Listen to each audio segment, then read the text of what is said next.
దేవాలయానికి వెళ్ళినప్పుడు ఎలాంటి ముఖ్యమైన నియమాలు పాటిస్తే అదృష్టం తొందరగా కలిసి వస్తుంది? దేవాలయానికి వెళ్ళినప్పుడు ఎలాంటి తప్పులు చేయకూడదు? ఈ విషయాలన్నీ నేటి పరిష్కారాలు అనే అంశంలో పరిశీలిద్దాం. దేవాలయానికి వెళ్ళినప్పుడు ముందుగా ఆలయంలోకి ప్రవేశించటానికి ముందుగానే తల మీద నీళ్లు చల్లుకోవాలి, కాళ్ళు కడుక్కోవాలి. కాళ్ళు కడుక్కొని శిరస్సు మీద నీళ్లు చల్లుకొని ఆ తర్వాత దేవాలయంలోకి ప్రవేశించాలి. దేవాలయంలోకి ప్రవేశించేటప్పుడు ముందుగా ధ్వజస్తంభానికి కుడివైపు నుంచి దేవాలయంలోకి ప్రవేశించాలి. అప్పుడే దేవాలయ దర్శనం సంపూర్ణ ఫలితాలను కలిగింపజేస్తుంది. పొరపాటున కూడా ధ్వజస్తంభానికి ఎడమ వైపు నుంచి దేవాలయంలోకి ప్రవేశించరాదు. దేవాలయంలో ప్రవేశించగానే మొట్టమొదటగా క్షేత్రపాలకుడికి నమస్కారం చేసుకోవాలి. ఆ తర్వాత దేవాలయంలో దైవాన్ని దర్శించేటప్పుడు దైవానికి ఎదురుగా నిలబడకూడదు, కొంచెం పక్కగా నిలబడి దైవాన్ని దర్శనం చేసుకోవాలి. దేవాలయంలోకి ప్రవేశించే ముందు 3 సార్లు గంట కొట్టాలి.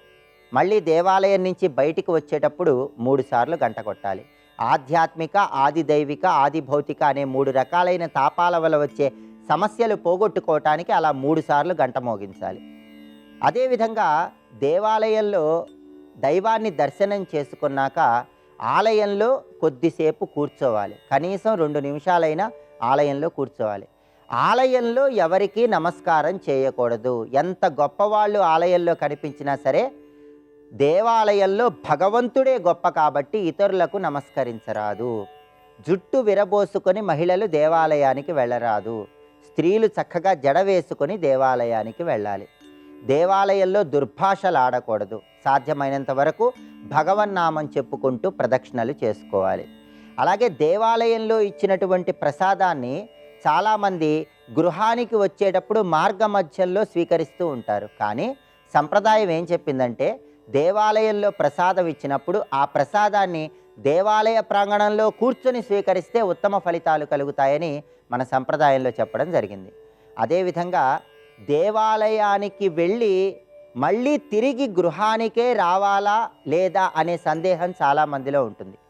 మనం దేవాలయానికి వెళ్ళాలని భావించి దేవాలయానికి వెళ్ళినప్పుడు దర్శనం పూర్తి కాగానే గృహానికే తిరిగి రావాలి. అలా కాకుండా ఇతర పనుల మీద మనం కార్యనిమిత్తమై బయటికి వెళ్ళినప్పుడు మార్గ మధ్యంలో దేవాలయ దర్శనం చేసుకుంటే మాత్రం మన కార్యాలు చూసుకొని ఆ తర్వాత గృహానికి రావచ్చు. దేవాలయం నుంచి ఇంటికి వచ్చిన వెంటనే కాళ్ళు కడుక్కోకూడదు. 1 నిమిషం కూర్చొని ఆ తర్వాత గృహంలో ఉన్నటువంటి అన్ని గదుల్లోకి ప్రవేశించాలి.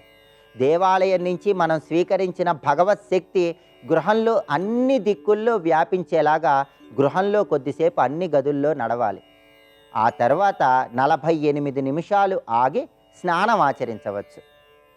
దేవాలయం నుంచి వచ్చిన వెంటనే స్నానం చేయకూడదు. ముహూర్త కాలం 48 నిమిషాలు ఆగి ఆ తర్వాత మాత్రమే స్నానం చేయాలి. కాళ్ళు కూడా వెంటనే కడుక్కోకూడదని మనకు ప్రామాణిక గ్రంథాల్లో చెప్పడం జరిగింది. ఇలా దేవాలయానికి సంబంధించిన ముఖ్యమైనటువంటి నియమాలు పాటించడం ద్వారా దైవం సంపూర్ణమైన అనుగ్రహానికి ప్రతి ఒక్కరూ సులభంగా పాత్రలు కావచ్చు.